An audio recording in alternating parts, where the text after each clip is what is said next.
미 합중국의 3대 대통령인 토마스 제퍼슨 대통령이 대통령에 당선된 다음에 1804년 1월달 새해를 맞아서 당시 필라델피아에 있는 서점에다가 성경책 2권을 주문했습니다.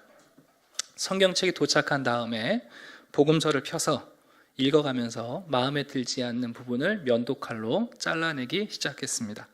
상당히 긴 시간 동안 작업을 마쳤을 때 복음서 전체의 약 10%만 남겨졌습니다.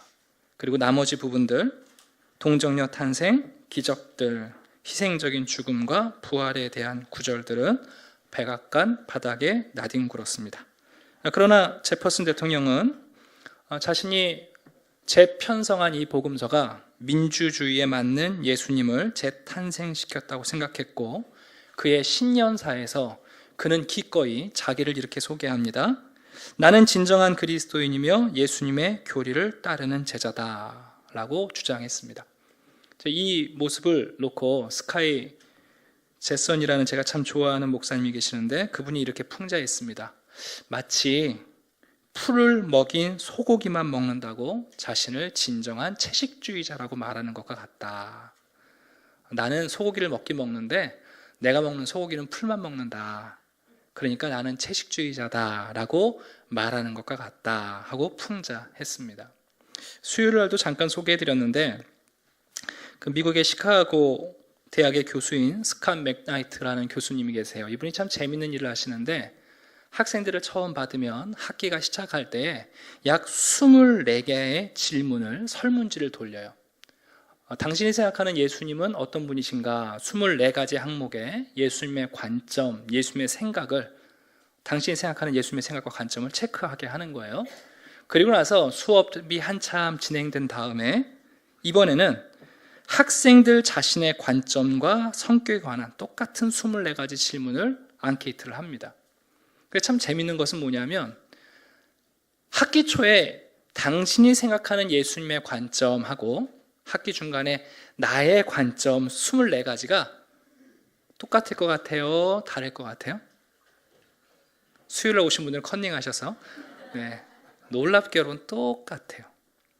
그 얘기는 뭐냐 하면, 이 학생들이 생각하는 예수님은 누구를 닮은 거예요? 자기를 닮은 거예요.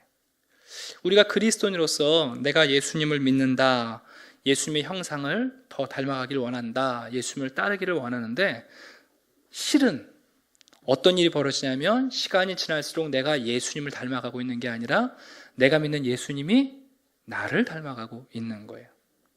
심지어 어떤 얘기를 하고 있냐면, 동성연애에 대한 당신의 관점, 동성연애에 대한 예수님의 관점, 예수님이 우리 시대에 사신다면 동성 성관계도 사랑으로 기꺼이 용납하셨을 거다라고 생각한다는 거죠. 이런 일이 벌어지는 거예요. 제가 왜 이런 말씀을 드리냐면, 우리는 지난주에 종교개혁 주간 말씀을 나누면서 미신이 가득했던 중세시대에 종교개혁자들이 성경으로 돌아가서 성경에서 가리키는 하나님과 예수 그리스도 복음, 이것을 재발견하고 기꺼이 이 말씀에 헌신하는 모습들을 우리가 살펴봤습니다. 여러분, 우리가 예수님을 따른다고 말하는데 그 예수님이 여러분과 다른 의견을 가지고 있다면 기꺼이 그분을 따르시겠습니까? 아니, 질문을 좀 바꿔볼까요? 여러분이 생각할 때 적어도 지금 내가 가지고 있는 생각과 내가 알고 있는 예수님이 서로 다른 관점을 가지고 있는 내용이 있나요? 여러분들도 시카고 대학의 학생들처럼 내 생각하고 예수님 생각하고 별반 차이 없이 마치 이신전심이 되어 있다면, 둘 중에 하나죠. 내가 예수님을 완전히 닮았든지, 아니면 예수님이 나를 닮아버렸든지. 저도 신앙생활하면서 나의 관점하고 성경에서 본 예수 그리스도가 갖고 있는 관점이 충돌하는 부분이 있어야죠. 그래야 나의 관점, 나의 생각, 나의 입장을 내려놓고 기꺼이 예수님의 관점을 내가 수용하고 그분의 말씀대로 헌신하게 되는 일이 벌어져야 되는 거죠. 오늘 본문에서 사도행전 1장 1절부터 3절만을 읽었습니다. 왜 이 본문을 읽었는가? 여러분, 오늘 이 사도행전을 쓴 누가가 사도행전을 시작하면서 이렇게 적고 있어요. 데오빌로요, 내가 먼저 쓴 글에는, 이 먼저 쓴 글이라는 것이 아주 중요한 내용이에요. 무슨 얘기냐면 데오빌로가 이 사도행전을 받아서 읽으려고 하는데 누가가 이렇게 말하는 거죠. 잠깐만요. 내가 전에 써서 보낸 편지, 내가 전에 써준 그 책을 읽었습니까? 좀 쉽게 말하면 내가 먼저 쓴 책을 읽어야 이 책을 읽으실 수 있습니다. 이 책을 먼저 읽으면 안 되고 내가 먼저 쓴 글을 읽으셔야 됩니다 라고 지금 소개하고 있는 거예요. 내가 먼저 쓴 글에서 무릇 예수께서 시작하신 것들을 내가 소개했는데, 내가 쓰고 있는 이 사도행전은 바로 그 예수님께서 처음 시작하신 일의 연장선에 있다는 거죠. 그러니까 사도행전을 먼저 읽으면 안 되고 뭐부터 읽어야 된다는 거예요? 복음서부터 읽어야 된다는 거예요. 오늘 이 말씀을 드리는 이유는, 여러분, 우리를 기독교인, 그리스도인이라고 하지 않습니까? 그 기독교라는 말은 그리스도인이라는 헬라어를 한자로 이제 음역한 거예요. 이제 그 그리스도라는 말은 헬라어고요. 사실은 히브리어의 메시아와 그리스도는 같은 말이에요. 그 단어가 묘사하는 것은 머리에 기름 부음을 받았다라는 뜻인데 그 의미는 메시아, 구원자라는 뜻이거든요. 그러니까 기독교나 그리스도나 메시아나 구원자나 다 같은 말이에요. 그렇다면 기독교는 그 메시아이고 그리스도이신 예수 그리스도가 가장 중요한 거예요. 기독교가 어떠냐 저러냐 말하는 것은 교회가 어떠냐, 목사가 어떠냐, 어떤 집사님이 어떠냐가 아니라 그 기독교, 그리스도, 메시아이신 예수 그리스도가 어떤 분이냐 하는 거죠. 오늘날 많은 분들이 이런 생각을 해요. 내가 기독교를 알고 있다, 이렇게 생각을 하는 거예요. 이게 참 어려움이 있어요. 한국의 성도들 숫자가 많이 늘어나면서 여러분 집안에 목사님 한 분쯤은 다 계시죠? 사촌의 8촌 가운데 목사님이 안 계신 집안이 거의 없어요. 교회를 안 다니시는 분들도 우리 처조카 중에 목사 있는데 이렇게 다 얘기하세요. 그러니까 내가 목사를 알기 때문에 기독교를 알고 있다고 생각하고, 내가 어렸을 때 주일학교를 다녀서 교회의 문화를 알기 때문에 기독교를 알고 있다고 생각하고, 내 아내가 교회를 다니고 나 아는 사람이 교회를 다니니까 내가 기독교를 안다고 생각하는 것은 굉장히 큰 모순인 거예요. 제가 왜 오늘 이 말씀을 드리냐면, 한국 교회가 부흥되기 위해서, 교회를 개혁하기 위해서, 교회를 회복하기 위해서 어디로 눈을 돌리냐면 늘 사도행전으로 눈을 돌려요. 초대교회가 어땠나 보자, 초대교회의 열정을 보자, 헌신을 보자, 기적을 좀 보자, 그래서 이 성장을 좀 가지고 오자. 근데 사도행전을 탁 읽는 순간 누가가 1절에서 뭐라고 얘기한다고요? 잠깐만요. 이 책을 읽기 전에 내가 먼저 쓴 글부터 읽으셔야 됩니다. 왜냐하면 내가 지금 쓰고 있는 이 사도행전은 이 사도행전에 나와 있는 이 순종과 이 사역과 이 결과를 먼저 시작하신 분을 알고 그분을 모르고서는 이 책을 읽을 수가 없습니다 하고 지금 우리에게 말하고 있는 거예요. 여러분, 한국교회가 놓치고 있는 게 뭐냐면 초대교회 가서 오순절 사건, 초대교회 성장과 부흥에 그냥 너무 부럽고 좋아하지만 정말 중요한 것은 뭐냐면 누가가 우리에게 말하고 있잖아요. 아니요, 잠깐만.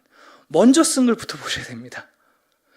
예수님이 없다면, 그 그리스도이신 그분이 없다면 우리에게 먼저 가르치시고 행하시고 택하시고 명령하시고 그분이 고난받고 죽으시고 살아나신 그분을 모른다면 이 책은 의미가 없는 겁니다. 여러분, 신기한 것은 누가가요, 사도행전의 내용은 누가가 직접 체험한 기록이에요. 사도 바울의 개인 의사로서 바울의 말년까지요 자신이 함께 동참한 기록이 사도행전이에요. 근데 누가복음은 사도 바울이 누가가 직접 경험한 게 아니에요. 우리가 다음 주에 보겠습니다만은 누가가 뭐라고 말하냐면 누가복음 1장을 제가 읽어드릴게요. 우리 중에 이루어진 사실에 대하여 처음부터 목격자와 말씀에 일꾼된 자들이 전하여 준 그대로 내력을 저술하려고 붓을 든 사람이 많은지라. 그 모든 일의 근원부터 자세히 미루어 살핀 나도 데오빌로 각하에게 차례대로 써 보내는 것이 좋은 줄 알았노니. 이게 무슨 얘기냐면 누가복음을 쓴 누가가 이건 내가 체험하고 내가 직접 듣고 내가 경험한 건 아니다. 오히려. 그러나 그 경험한 사람들이 남겨놓은 이야기와 책과 글들을 내가 유심히 살피고 연구하고 잘 추려서 내가 간접 경험이지만 내가 이렇게 적었다 그랬어요. 보통 우리가 생각할 때 여러분 직접 경험이 더 중요하게 느껴지세요? 아니면 책이나 어떤 사람들의 말을 통한 간접 경험이 더 중요하게 여겨지세요? 당연히 직접 경험이죠. 내가 먹어봤다니까, 내가 가봤어, 그럼 우리가 할 말 없잖아요. 근데 누가가 뭐라고 말하냐면 내가 경험한 초대교회 사도행전의 역사보다 더 중요한 게 뭐냐 하면 내가 이런 경험을 했고 이런 사역을 했는데 이 사역을 제대로 이해하고 이 사역과 이 교회를 제대로 수용하고 받아들이려면 내가 비록 직접 경험한 것은 아니지만 사도들이 가르쳐주고 예수님을 직접 본 사람들의 기록, 내가 그래서 그분에서 소개한 이 복음서가 더 먼저 읽혀져야 합니다 하고 지금 우리에게 전제를 달고 있는 거예요. 그러니까 복음서 없이 사도행전을 읽는다는 것은 참으로 답답한 노릇이에요. 예를 들어 드릴게요. 여러분 달리기 선수들이 출발을 어디서 하죠? 스타트 라인에서 하죠. 선수들이 트랙에 올라와서 그 스타트 라인에 출발선에서 다 준비를 하고 있잖아요. 총소리가 들리기를 기다렸다가 총소리가 탁 울리면 순간적으로 뛰어나가서 열심히 달려서 골인 지점까지 들어가죠. 그럼 기록은 출발선에서 골인 지점까지 기록으로 치잖아요. 근데 여러분 그 선수들의 출발이 정말 그 스타트 라인에서 시작되나요? 여러분한테 그럼 옷 입혀드리고 올림픽에다가 여러분 그 스타트 라인에 이렇게 세워놓으시면 여러분 잘 달리실 수 있나요? 우리 마라톤 하시는 집사님들 계시는데 그냥 아무나 마라톤 뛰자 그러고 무조건 끌고 가시면 중간에 아마 심장마비 걸려갖고 쓰러질지 모르거든요. 여러분 출발선에서 출발되는 게 아니라 그 선수들이 이미 라카룸 그 전에 훈련하고 코치들과 함께 기록을 단축해가면서 근육을 이완시키고 특별한 근육을 훈련하면서 그 출발선에 서기까지 준비 시간이 얼마나 깁니까? 지금 누가가 무슨 얘기를 하냐면 사도행전 교회에 출발하기 전에 그 출발선에 서기 전에 잠깐만요. 제가 먼저 쓴 글 복음서 거기서 예수님의 말씀 예수님이 행하신 것 가르치신 것 그것이 시작이어야 합니다 하고 우리에게 소개하고 있는 거죠. 종종 제가 사역을 하면서 답답한 게 뭐냐 하면 교회가 성도들을 총알바지로 내보낼 때가 있는 것을 아주 많이 봤어요. 총알바지가 뭔지 아십니까? 6.25 전쟁이 났을 때 군인 수가 부족하니까 또 나라 사랑하는 마음에 많은 학생들이 학도병으로 자원했잖아요. 물론 그 가운데 4주라도 훈련받고 전쟁에 참여한 사람들도 있지만 너무 급하면 키 보이냐? 그리고는 총 쥐어주고 실탄을 어떻게 교체해야 되는지 총알이 걸리면 어떻게 빼야 되는지도 안 가르쳐주고 무조건 전쟁터로 보냈다고요. 실제로 여러분 6.25 전쟁을 보게 되면요 총기 관리를 잘못해서 죽은 학도병들도 많아요. 총알바지인 거예요. 여러분 오늘날 그리스도인들이 왜 세상에 나가서 총알바지처럼 사는 줄 아십니까? 그리스도인들이 교회를 접하고 세상으로 나가고 목사님을 좋아하고 세상으로 나가요. 근데 나가서 뭐 하냐면 총알바지 돼요. 우리가 그 스타트 라인에 서기 전에 먼저 듣고 배워야 하는 예수 그리스도, 기독교가 무엇이냐 하는 그 예수 그리스도에 대해서 우리가 알지 못하기 때문이죠. 어렸을 때 부모님의 사랑으로 교회에 와서 부모님의 사랑으로 출발하지만 얼마 못 가요. 목사님의 권위를 인정하고 목사님의 권위로 신앙을 출발하지만 얼마 못 가요. 교회의 조직력에 의해서 어떤 자리를 맡아서 출발하지만 얼마 못 간다고요. 중요한 것은 이 먼저 쓴 글, 복음서에서 우리에게 말씀하시는 예수 그리스도, 그분이 정말 중요한 거예요. 그래서 예수를 모르고도 기독교를 알 수 있다는 모순이 오늘날 우리 가운데 있는 거죠. 그러므로 우리가 길을 잃었을 때는 사도행전으로 돌아갈 것이 아니라 복음서로 돌아가야 돼요. 교회가 길을 잃었을 때 사도행전을 쳐다볼 것이 아니라 누가의 말을 듣고 잠깐만요, 먼저 쓴 글부터 보시죠. 예수님께 돌아가야 돼요. 우리의 인생에서 삶의 지침이 필요할 때 서신서로 가기 전에 먼저 복음서로 돌아가서 예수님이 분명해졌을 때 그제서라야 옷을 입고 우리가 활동할 수 있는 거예요. 서커스에 가시면 가끔 이 삐에로들이 원숭이에게 사람의 옷을 입히고 모자를 씌우고 지팡이 짚게 하고 나와서 마임을 하는 경우가 있어요. 보통 사람이 입는 것보다 더 화려한 옷을 원숭이한테 입히죠. 그럼 여러분, 원숭이가 사람의 옷을 입고 모자를 쓰고 지팡이를 들고 앞에서 나오면 사람같이 보이세요? 원숭이가 사람처럼 하면 할수록 어떠냐면 우리에게 더 유머를 주고, 그리고 눈요깃감이 되고, 그리고 그저 그냥 재미를 줄 뿐이에요. 그거 이상은 아니에요.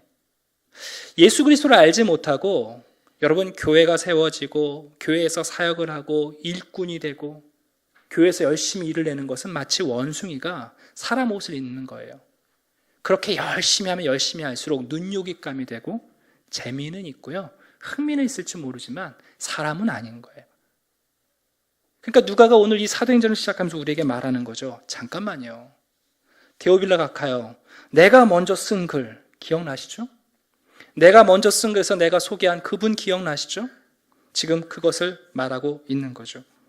오늘 여러분들에게 첫 번째 드린 말씀 뭐냐 하면, 결국 신앙은 교회를 뛰어넘어서 예수 그리스도로부터 출발해야 한다는 말씀을 제가 드리고 있는 거예요. 여러분, 신앙은 부모님의 사랑에서 출발하면 안 되고요, 교회에서 출발하면 안 되고, 목회자의 권위에서 출발하면 안 돼요. 우리의 신앙은 예수 그리스도로부터 출발하는 거예요. 무턱대고 출발 라인에 서서 달리려고 하지 마시고, 오늘 이 1절, 내가 먼저 쓴 글에 내가 소개한 예수 그리스도, 그분 이야기 들으셨나요? 그분의 글을 읽어보셨죠? 내가 소개한 그분 아시죠? 그분을 알아야만 사도행전에서 이 교회 역사를 이해할 수 있고 따라갈 수 있고 동행할 수 있는 거예요. 두 번째 드리고 싶은 말씀 뭐냐 하면, 예수 그리스도는 우리의 출발이실 뿐만 아니라 여러분, 예수 그리스도는 현재적으로 우리와 연결되셔야 해요. 성경에 보면 예수님을 이렇게 표현하고 있습니다. 교회의 머리라고 표현합니다. 그는 몸인 교회의 머리시라. 그가 근본이시오 죽은 자들 가운데 먼저 나신 이시니 이는 친히 천하 만물의 으뜸이 되려 하십니다. 또 만물을 그의 발 아래 복종하게 하시고 그를 만물 위에 교회의 머리로 삼으셨느니라.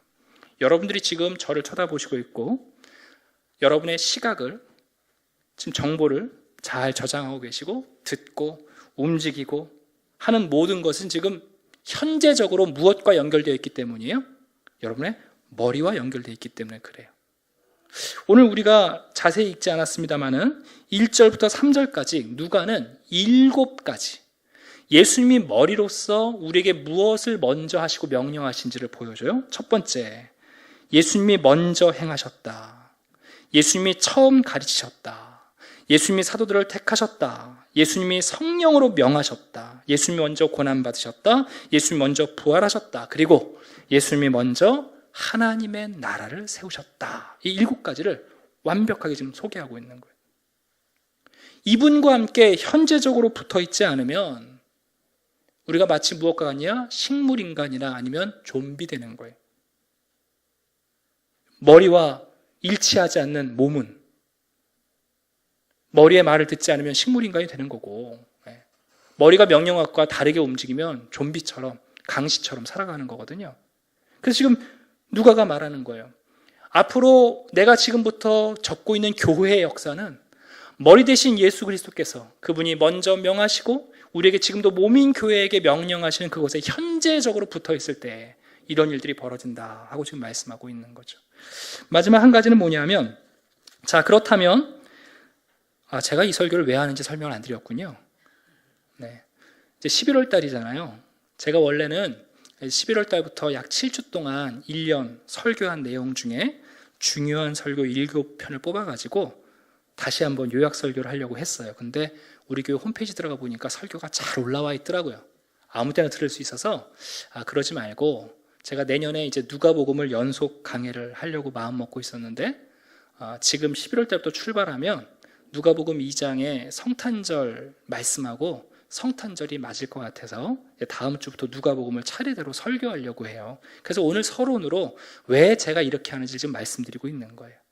세 번째는, 그러면 누가복음을 읽어가면서 복음서를 읽어가면서 예수님을 안다는 것은 뭔가? 여러분이 누구를 안다고 할 때 어떻게 하면 그 사람을 알 수 있을까요? 그 사람의 얼굴을 알면 그 사람을 아는 건가요? 아니면 그 사람의 DNA를 내가 다 분석하면 그 사람을 아는 건가요? 그렇지 않죠. 우리가 누군가를 안다는 것은 뭐냐면 그를 조화롭게 알 때 그를 알게 되는 거예요.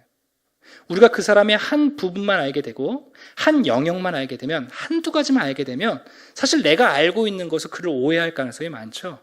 그러니까 누군가를 안다는 것은 조화롭게 그 사람을 알 때 내가 그 사람을 안다, 그렇게 말할 수 있는 거죠. 그러니까 누가복음을 우리가 앞으로 읽어가면서 예수님에 대하여 조화롭게 예수님을 이해하려면 적어도 세 가지 질문에 답할 수 있어야 돼요. 첫 번째는 뭐냐면 예수님이 왜 오셨는지, 이 질문에 답을 찾아야 되는 거예요. 그분이 왜 존재하셨는지, 왜 우리 가운데 오셨는지. 두 번째는 뭐냐면 그분이 오셔서 무슨 일을 하셨는지. 세 번째는 뭐냐면 그러면 그분이 우리한테 무엇을 요구하고 계시는지.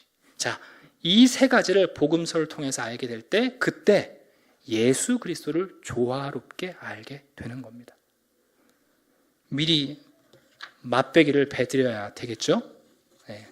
첫 번째, 예수님이 왜 오셨는가? 여러분 머릿속에 여러 가지 진리들이 떠오르시죠? 누가복음 1장 73절에 이렇게 말씀합니다. 곧 우리 조상 아브라함에게 하신 맹세라. 우리가 원수의 손에서 건지심을 받고 종신토록 주의 앞에서 성결과 의로 두려움이 없이 섬기게 하리라 하셨도다. 여러분, 누가의 그림은 좀 큰 그림이에요. 예수님이 왜 이 땅에 오셨는가? 우리가 흔히 말할 때 내 죄 용서해 주시려고 오셨다, 십자가지로 오셨다, 죄인을 구원하러 오셨다, 그 정도가 아니고 누가는 뭐라고 말하냐면 예수님이 왜 이 땅에 오셨느냐? 첫 번째는 아브라함의 맹세를 지키시고 우리가 죄에서 구원받을 뿐만 아니라 우리를 죄로 묶고 있는 그 원수의 손에서 우리를 건지셔서 종신토록 우리의 평생 동안 성결과 의로 두려움이 없이 하나님을 섬기는 길을 가르쳐 주기 위해서 오셨다는 거예요. 그러니까 예수님의 그림을 지금 복음서에서 적으면서 누가가 예수님의 그 왜 오셨냐는 것을 단순히 내 죄 용서하러 오셨다, 그 정도가 아니에요. 네.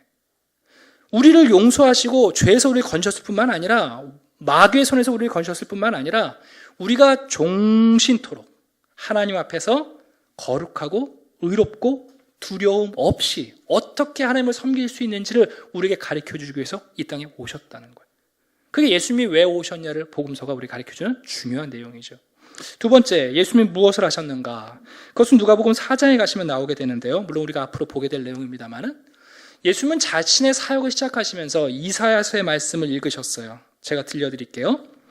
주의 성령이 내게 임하셨으니, 예수님이 무엇을 하시려는지, 무엇을 하셨는지 이렇게 요약하신 거예요. 이는 가난한 자에게 복음을 전하게 하시려고 내게 기름을 부으시고 나를 보내사 포로된 자에게 자유를, 눈먼 자에게 다시 보게 함을 전파하며 눌린 자를 자유롭게 하고 주의 은혜의 해를 전파하게 하려 하심이라. 그리고는 책을 덮으셨어요. 이것이 예수님이 이 땅에서 하시고자 하는 일이고 하신 일이에요. 자, 근데 재밌는 것은 예수님께서 나는 앞으로 이 일을 할 거다, 이게 내가 하고자 하는 내 사역의 내용이다. 그럴 때 사람들이 이렇게 말을 합니다. 야, 저 사람 요셉의 아들 아니야? 야, 그의 누이들이 우리의 누구와 결혼해서 있는 사람들 아니야? 우리가 그 어머니도 알고 그 아버지도 알고. 그러면서 예수님께서 이 말씀하실 때 예수님이 이렇게 말하죠. 선지자가 고향에서는 환영을 받는 자가 없다. 그리고는 어떻게 하냐면 예수님을 몰아가지고 낭떠러에 떨어뜨리려고 하는 장면이 나와요. 예수님이 하신 사역을 보면서 우리 마음에도요, 예수님을 코너로 몰고 싶은 마음이 생겨요. 이건 내가 알았던 예수님 아닌데? 내가 알고 있는 예수님 아닌데? 내가 좋아할 만한 예수님 아닌데? 이런 일의 이 의미는 내가 원하는 삶이 아닌데? 그때 우리가 무슨 얘기하는 줄 아세요? 야, 내가 알고 있는 예수님 아닌데? 그리고는 예수님을 코너로 몰고 낭떠러지에 던질 수도 있는 거예요. 복음서를 읽으면서 우리는 예수님이 행하신 일을 그래서 구체적으로 다시 봐야 돼요. 마지막 한 가지는 뭐냐면 예수님이 우리에게 무엇을 원하셨는가 하는 거예요. 그 내용은 누가복음을 읽어가면서 차례차례 발견하도록 하겠습니다. 이제 결론의 말씀을 드립니다. 여러분, 하나님의 은혜 그리고 하나님의 약속은 모두 그리스도 안에 있습니다. 기독교가 생명의 종교인 이유는 교회 안에 사람을 살리는 무슨 생명나무가 있고 무슨 약이 있어서가 아니라 기독교가 예수 그리스도이기 때문에 생명의 종교입니다. 그래서 성경은 그 아들 예수 그리스도가 있으면 영생이 있고 예수 그리스도가 없으면 영생이 없다고 말씀하셨습니다. 무슨 얘기냐면 아들이 없는 기독교는, 예수가 없는 기독교는 여러분 생명이 없는 종교입니다. 기독교가 생명이 있는 게 아니라 예수가 있는 기독교는 생명이 있고 예수가 없는 기독교는 생명이 없는 기독교입니다. 오늘 우리는 한 가지를 꼭 기억하셔야 합니다. 누가가 말합니다. 제가 먼저 쓴 글, 제가 여러분에게 먼저 소개한 그분, 지금 벌어지고 있는 우리가 살아가는 우리가 모여있는 이 교회의 시작이신 그분, 생명이신 그분, 그분으로부터 출발해야 한다고 우리의 관심을 돌리고 있습니다. 며칠 전에 2018년도 다이어리를 구입했습니다. 저는 토마스 제퍼슨처럼 성경을 올릴 마음은 없고 오히려 새로운 다이어리에 2018년도 하루하루를 바로 그 예수 그리스도와 함께 동행할 수 있기를 기대합니다. 그리고 여러분들에게도 그런 새해의 계획을 세우셨으면 좋겠습니다. 아마 제 계획으로는 1년 조금 넘게 누가복음을 보게 될 것 같은데요. 그 누가복음을 보면서 여러분 이 세 가지 질문을 여러분에게 계속 던지십시오. 왜 오셨는가? 그분이 무슨 일을 하셨는가? 그러면서 나에게 무엇을 요구하시는가?